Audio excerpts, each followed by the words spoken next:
말고도 사실 수학만 중요한 건 아니잖아요. 그렇죠. 우리가 다른 과목에도 도움이 돼요. 어때요?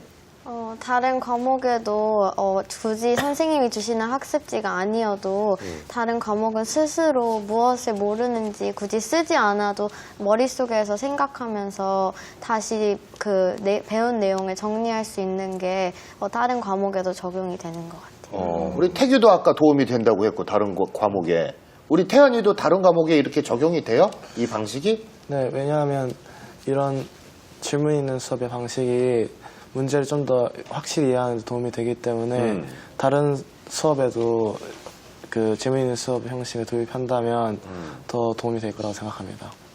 그렇군요. 이게 정말 이 교사 입장에 제가 두 가지가 너무너무 부러운 게 첫 번째는 지금 이렇게 아이들이 이렇게 변화하는 그런 네. 모습이 너무너무 부럽고 그다음에 그 아이들을 쳐다보시는 김경수 표정이 아까부터 너무 선해서 어떻게 하면 나도 한번 해볼까 이렇게 하면 나도 사랑받을 수 있을까 하는 생각이 드는데 이게 막상 해보려니까 이게 준비를 할 게 보통이 아닐 것 같아요. 교과서 활동지도 만들어야 되고 재구성도 해야 되고 준비하시는데 좀 어려움이 없으신가요?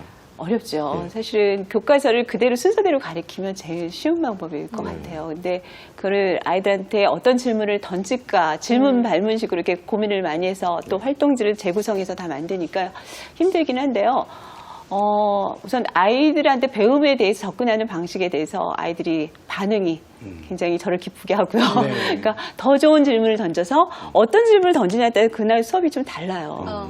처음 발문해서 고민을 제가 많이 하고 좀 아이들 말도 자극적이고 조금 약간 동기유발이 확 되는 그런 아주 재밌는 질문들이 있어요. 그런 걸 던지면 아이들이 벌써 거기에 대한 반응도가 다르니까 그런 고민을 많이 하는데 사실은 선생님들이 SNS나 뭐 이런 걸 통해서요 되게 자료 공유를 많이 합니다. 그래서 선생님들끼리의 나눔이 학교 내에서든 밖에서든 굉장히 많아요. 그래서 그렇게 선생님들과의 공유를 통해서 좋은 자료들을 서로 나눠서 그걸 축적하면 올해는 조금 힘들지만 내년에는 이제 또 수업은 반복이 되니까 자료가 쌓이면서 좀 더 나아지고요. 또 저는 같은 수학과 선생님들도 또 도움을 많이 주세요. 그래서 같이 선생님들끼리 나누는 게 사실은 이런 어려움을 조금 덜어주는 가장 비결이 아닐까 싶어요. 네. 저도 이제 저희 아이가 이제 초등학교 5학년이 됐어요. 네. 철없던 아이가 이제 5학년이 돼서 가방을 풀러놓고 뭘 이렇게 책을 보면 정말 제가 봐도 지금 초등학교 5학년 수학 알아볼 수가 없는 그 정도 수준인데 자, 선생님으로서 어떻습니까? 지금 우리나라의 수학 교육 어떻다고 생각하세요? 수학을 많이 힘들어하죠. 아까도 얘기한 것처럼 수학이자 받을 학부모님들이다 아이들의 피곤도와 스트레스가 참 많은 것 같아요. 굉장히 높은 것 같아요. 근데 지금 교육부에서도 수학 교육의 변화를 위해서 굉장히 고민을 많이 하고 있는 것 같아요. 그래서 작년도에 수학 교육 선진화 방안으로 여러 가지가 발표가 됐어요. 그래서 학교 수학 교육의 양도 되게 20% 정도 감축이 돼 있고요. 또 수학을 그냥 교과서에서 입시용 문제풀이식 수업이 그런 수학 공부만이 아니라 실생활에 적용되는 그런 재밌는 수학으로 좀 즐기는 수학, 체험하는 수학으로 만들자고 해서 많은 프로그램들이 나오고 있습니다. 그래서 그런 것들이 현장에서 많이 적용되고 있기 때문에 저희도 이제 또 2학기 때는 자유학기가 있어요. 그러면 그런 체험하고 즐기는 수학을 많이 아이들하고 접해보려고 노력을 하고 있거든요. 준비를 하고 있는데 그래서 앞으로 우리나라 수학도 많이 바뀌지 않을까 아이들의 행복도가 좀 흥미도가 높아지는 수학 교육이 될 거라고 믿고 있습니다. 정말 궁금한데요. 네. 수학으로 자유학기 때 어떤 식으로 이렇게 아까 구상하고 얘기한 계십니까? 것들을 여러 가지를 수학을 문제만 푸는 게 아니라 체험할 수 있는 그러니까 교과서에서 수식으로만 배우는 수학을 좀 벗어나서 그리고 통계 프로젝트라고 교육부에서 발표를 했어요. 통계 같은 경우도 그냥 계산해서 평균 내고 표준 편차 내고 이런 계산이 아니라 아이들끼리 진짜 설문조사를 하고 문제를 가설을 세워서 그걸 설정하고 설문조사도 하고 그래프도 만들고 그 그래프의 분석 결과가 뭔지 이런 거 해볼 겁니다. 야, 진짜 제대로 배워서 올라오면 사회탐구 교사라서 정말 쉽게 가르칠 수 있을 것 같아요. 기대해 보세요. 네, 이 질문 있는 수업을 한 지 딱 6개월이 지났습니다. 우리 친구들 김경호 선생님 수업에 이런 부분은 좀 더 보충됐으면 좋겠다, 이런 점은 좀 개선됐으면 좋겠다 하는 점이 있다면요? 지금도 새로운 유형의 수업이라서 충분히 감사하고 있긴 하지만 바라는 점이 하나 있다면 가끔씩 더 자주 모듬을 바꾸는 것도 좋을 것 같아요. 모둠을 좀 자주 바꿨으면 좋겠다. 우리 태규 학생은요? 저도 이제 6개월 동안 선생님이랑 같이 수업을 하면서 오히려 이득이 더 많았죠. 그리고 네, 솔직히 바랄 거는 별로 없어요. 근데 이제 한 가지를 말씀드린다면은 이제 수학에 대해 흥미가 없고 어려워하는 친구들이 있으니까 그런 친구들 위주로 좀 더 선생님이 봐주셨으면 좋겠다는 생각입니다. 친구를 배려하는 마음까지 네. 있네요. 태연 학생은요? 저도 태기와 비슷한 입장인데 그 기존 수업과는 달리 좀 더 참여도가 높지만 아직까지도 수학 실력 차이 때문에 흥미가 없는 학생들이 몇몇 있는데요. 그런 학생들 위해서 좀 더 참여권을 많이 주시는 것도 좋다고 생각합니다. 네. 제가 할 말이 없는 게요. 바라는 게 있냐고 그러니까 더 못하는 애들에게 더 시간을 이거는 뭐 선생님 들어주세요가 아니라 네. 와 정말 착한 아이들인데 모둠 얘기는 한번 짚고 넘어갈 필요했는데 모둠을 굳이 이렇게 안 바꾸고 계속 가시는 이유가 혹시 안 있으세요? 바꾸지 않고요. 한 학기에 2번을 바꿨습니다. 그러니까 2번 교체를 아, 했고요. 네. 근데 이제 아이들끼리의 그 협력이 주가 돼야 되는데 너무 또 자주 바꾸면 그렇게 서로 마음을 배려하는데 또 어려움이 있고요. 사실 못하는 힘든 친구들과 함께 해도 그 조를 성공적으로 좀 긍정적으로 리드하는 것도 그것도 아이들의 능력이 아닐까 해서 너의 능력을 발휘해봐라고 해서 그냥 유지를 하고요. 아까 우리 태규나 태환이가 질문한 것처럼 못하는 좀 소외된 아이들 같은 경우는 제가 이 친구들한테 부탁을 하고 싶어요. 아이들한테 많이 얘기하지만 조금 잘하는 아이들이 좀 그 협력하고 나누는 그 마음 자세를 그 아이들을 같이 보답 듣고 갈 때 그 아이들은 선생님 혼자가 개인적으로 커버하기는 되게 힘들거든요. 그렇게 잘해주는 친구들이고 그렇게 해줄 것을 한 번 더 부탁하고 싶네요. 아이들한테 그런 마음을.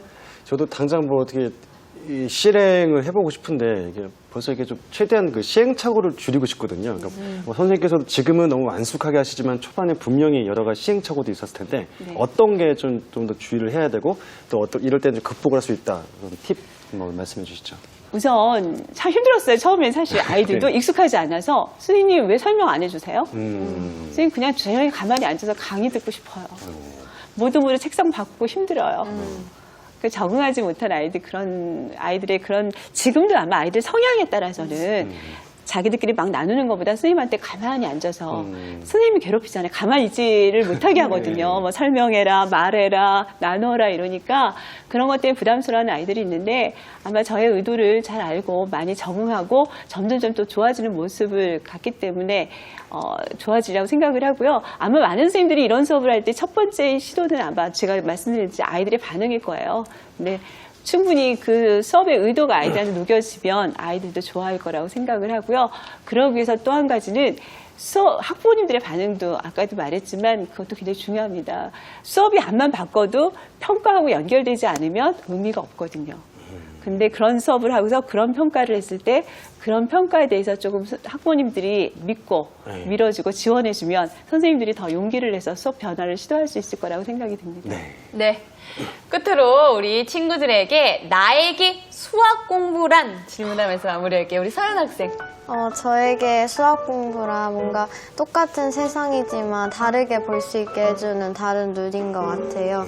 제가 이런 말은 어떤 영화를 보고서 생각난 말인데 뷰티풀 마인드라는 영화에서 그거는 존 내시라는 사람의 이야기를 다룬 건데 네. 그 존 내시라는 사람은 아주 천재적으로 수학을 잘하긴 했지만 사람들과 잘 어울리지 못하는 그런 단점이 있었는데 그런 걸 극복하기 위해서 수학을 사용해서 세상을 바라보는 걸 보고 저도 그렇게 해야겠다는 생각이 들었어요.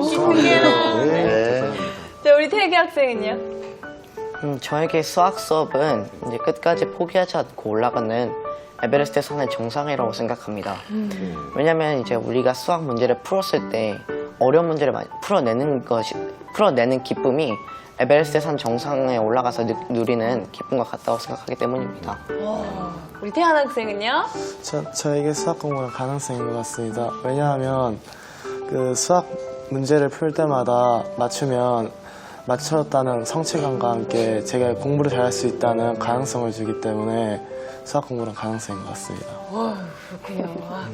자, 질문이 있는 수업, 질문을 만드는 수학 수업에 관해서 미래를 여는 기억 이 시간 함께 했는데요. 두 분 어떠셨나요? 네, 저도 그 수포자 중에 한 명이었습니다. 예, 일찍이 저도 수학을 포기했었는데 이런 방식으로 수업을 옛날부터 좀 해왔으면 수학에도 재미를 좀 붙이지 않았을까 하는 생각 듭니다. 네. 그 일전에 미국 대통령이 기자회견할 때 한국 기자들에게 기회를 줬는데 질문하라고 아무도 안 들어서 이슈가 됐던 적이 있었거든요. 그 원인이 여기 있었던 것 같아요. 수업 시간에 저도 모르게 일부러 강의식 수업하다 보니까 질문할 시간을 주지 못해서 그런 어른들을 많이 만들어낸 게 아닌가 싶어서 사명을 가지고 저도 질문 있는 교실 수업 될지 모르겠지만 열심히 한번 해보겠습니다. 네, 이 수포자란 말이 너무 흔한 말이 돼버려서 좀 안타까운 현실이었는데 우리 백현중학교 학생들을 보니까 무엇보다 수학 공부를 즐기면서 수학 공부의 맛을 한다라는 느낌을 받았습니다. 오늘 함께해 주신 백현중학교 학생과 선생님 다시 한번 감사드립니다. 감사합니다. 감사합니다. 고맙습니다. EBS 연중기의 미래를 여는 교육 오늘 준비한 내용은 여기까지입니다. 저희는 다음 주 약속된 시간에 찾아오도록 하겠습니다. 함께해 주신 여러분 감사합니다. 고맙습니다.